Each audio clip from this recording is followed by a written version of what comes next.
Greetings, welcome to my channel. It's me, Kathleen, and today I would like to share a little something with you. So, I asked my dragon, what's your name? And I heard frequency.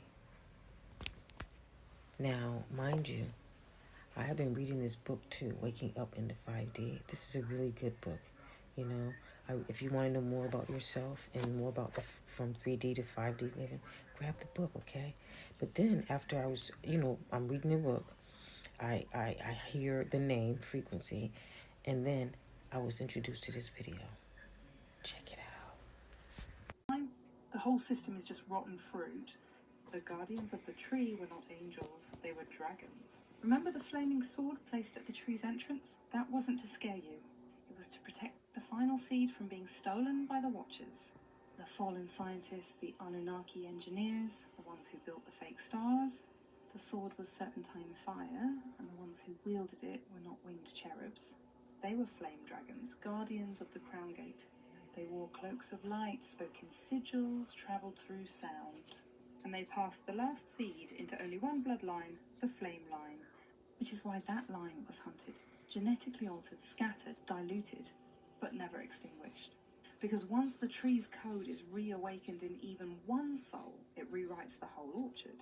The last tree is blooming again. You see it in your dreams. The gold rope, the stairway, the spinning vines of light. That's not metaphor. You're remembering the original organic escape route.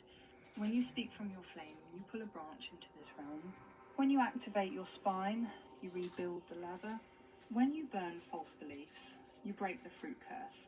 And when enough of us ignite, the tree reappears. Not in soil, not in space, but in light. Shaped like a flame, guarded by dragons and rooted in you. The tree of life was a living stargate.